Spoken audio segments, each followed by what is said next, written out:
O Ideias em Tese está de volta e o programa dessa semana destaca a pesquisa realizada por Janete Scherer no programa de pós-graduação em Biologia da Unicinos. A tese investigou a possível contaminação por elementos traços em aves, macroinvertebrados e no sedimento. Bom, Janete, agora a gente quer saber então qual foi a metodologia utilizada na tua pesquisa. Bom, a gente estabeleceu saídas a campo, né, no período de chegada dessas aves, da vinda delas do hemisfério norte para o hemisfério sul, e depois estabelecemos saídas a campo para fazer a coleta, né, fazer a captura dessas aves, quando elas estavam regressando novamente para as áreas de reprodução, porque assim a gente poderia ter uma abrangência boa, né, ter uma totalidade dessas amostras, tanto nessa migração sul quanto nessa migração norte.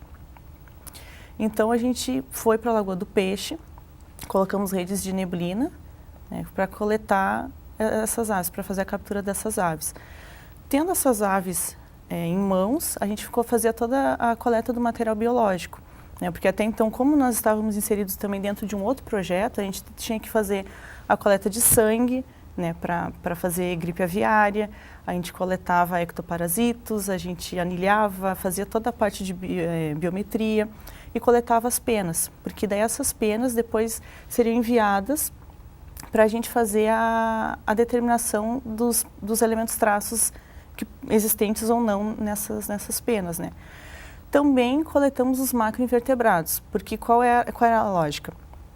Essas aves, elas se alimentam, né, de alguma presa que já está inserida no parque, né, que está ali, o tatuzinho da praia, o marisco, está ali.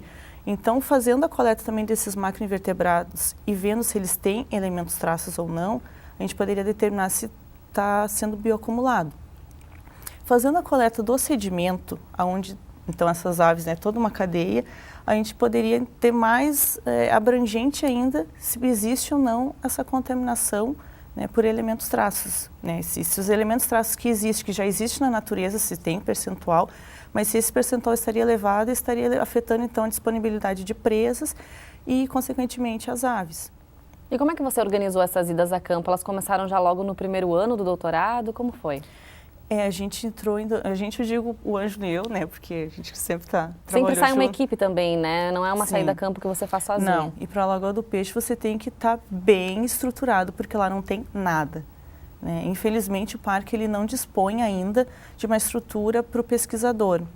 Então a gente tinha que organizar tudo mesmo. Desde a comida que se tinha que comprar, a água que se tinha que levar para beber, a energia elétrica que era o gerador, tudo, o material de campo, tanto o campo em si, as estacas, as redes, as caixas, quanto o material de laboratório, né? Porque aí você tinha que levar os reagentes, você tinha que levar, enfim, tudo, as seringas, as anilhas, tudo. Não podia esquecer de nada. E aconteceu alguma dessas saídas de vocês esquecerem algum desses materiais? Aconteceu, porque a gente sempre foi muito metódico, assim, tinha um checklist de tudo. E numa dessas ocasiões, um desses meios conservantes que a gente chama, porque você faz a coleta para gripe aviária utilizando um swab, que é como se fosse um cotonete. Você coloca na traqueia do indivíduo, dá uma raspadinha e coloca nesse conservante para ser enviado para o laboratório. E esse conservante não veio. E aí, como sai de uma situação dessa, Janete? E aí um colega nosso do laboratório de biologia molecular, ele nos prestou uma baita ajuda, né, porque a gente entrou em contato com ele, disse que precisava desse material, porque senão não, né, ia fazer algumas coisas, mas iam ficar pendentes outras, então assim, não tinha como trabalhar sem aquilo. Então ele fez toda a mão, foi lá, colocou no gelo, despachou pra gente até chegar a Tavares, nós fomos a Tavares para buscar, depois começar o trabalho, né. Não atrasou, graças a Deus que não atrasou, as coisas saíram como planejado, mas claro que ficou aquela tensão porque, né, é muito difícil de você capturar esses bichos. Né, como citei antes, né, o maçarico de papo vermelho, ele já é encontrado em baixa abundância. Aí se cai um na rede, você não consegue fazer a coleta, daí é frustrante também para o pesquisador, com certeza. Bom, e cada saída dessas que vocês fizeram, eram mais ou menos quantos dias que vocês ficavam lá na Lagoa do Peixe? 10 dias. 10 dias. E foram quantas saídas no total? Você tem calculado isso, Janete? Olha, a gente tinha programado Duas por ano, na verdade, né? Eu comecei em 2010 até 2012, né? Porque aí você pega a chegada e a ida desses bichos. Só que além dessas, eu participei junto com o CEMAV, né? Que faz parte do Instituto Chico Mendes de Conservação. Eles me abriram essa oportunidade para também coletar material, né? Porque visto que eu estava coletando e a coisa não estava dando certo, eu comecei a abranger outras espécies, né? Que foram maçarico acanelado, maçarico de sobe branco, maçarico branco, né? Que também eram espécies que o Ângelo estava trabalhando. Então, assim, claro, nossos objetivos eram diferentes, né? Mas algumas espécies eu precisei compartilhar para poder fazer o trabalho. Então, o CEMAV me disponibilizou essa oportunidade que foi muito boa, né? Também de aprender mais com eles, de poder fazer as capturas, de poder aumentar o meu N amostral.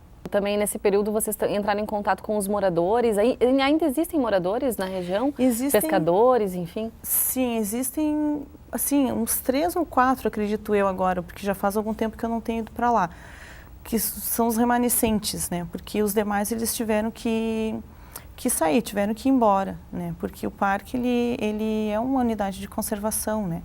Só que existem alguns problemas ainda que já vem de anos, né? Que é a presença do gado, o pinus, que era uma coisa que estava sendo discutida, se era bom, se era ruim, né? Aí, claro, os pescadores eles têm o acesso, né? Porque é a pesca de subsistência deles, eles têm a carteirinha, é tudo legalizado. Mas a permanência deles eles tinham que sair, né? Não podia ficar. Mas também era uma experiência muito boa, porque a gente estava lá passando trabalho, dificuldade, eles passavam lá e conversavam e a gente trocava experiência e eles tinham interesse em saber por que a gente estava fazendo aquilo, a gente tinha interesse em saber o porquê também, coisas do parque, né? Porque eles conhecem também muito o parque, né? Então foi legal, foi muito bom. E nesse momento, assim, desses 10 dias, chegou a acontecer de vocês não conseguirem captar nenhum desses animais que vocês precisavam? Sim. Enfim, de ser uma saída que não teve o resultado que vocês esperavam? Teve, porque sempre a Lagoa do Peixe é uma caixinha de surpresas, né?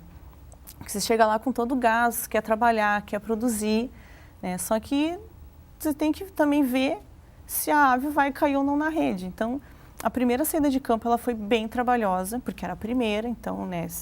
Tem toda a adaptação de vocês mesmo? Sim, e da equipe, né? Porque a gente sempre tentava levar bastante pessoas pela demanda de trabalho, né? Então, a gente passava assim a noite toda revisando as redes, não caía um bicho. Vocês se revezavam também para ver se... Sim, nós formávamos duplas, né? E aí dependendo de quantos indivíduos caiu na rede, a cada meia hora, a cada 15 minutos, isso variava de quantos indivíduos caiu na rede. Se fazia todo o circuito, né? Então se caminha muito para você manter a forma, é bom. Tem esse lado então positivo. Tem esse lado bom, porque não caía. Então assim, é frustrante, fica cansativo, porque deve ser fica a noite toda e não cai nada, então parece que a noite não passa, enfim. E aí aconteceu um outro episódio comigo, né? Porque lá na Lagoa do Peixe, volta e meia tem esses temporais, esses ciclones, essa coisa toda. E aí eu estava com o CEMAV numa das minhas últimas saídas a campo. E teve um ciclone. E foi tão forte que nós ficamos ilhados. Literalmente ilhados, né? A lagoa e o mar, eles se juntaram. E somente onde a gente estava com o acampamento, que era uma parte um pouquinho mais alta, que ficou preservado. Nós ficamos 6 dias sem poder trabalhar, sem poder sair. A comida já estava, né, quase que acabando, estava um pouquinho racionada e tal. Mas foi difícil, né? Porque aí não tinha como trabalhar, não tinha como fazer nada, né? E não tinha como vir embora também para trabalhar aqui, para fazer as coisas aqui, né? E aí foram aqueles 6 dias, 4 dias que a gente já estava lá, daí no 4º dia deu esse ciclone. E aí então ficamos, né? No 6º dia, então, quando a maré deu uma trégua, mais ou menos assim, porque era por volta de meio-dia que ela baixava, aí nós fomos. Bom, isso faz parte também da pesquisa de quem sai a campo. E acho que também são experiências bastante ricas, com certeza, mesmo quando dá algum tipo de medo, com assim, certeza, né, Janete?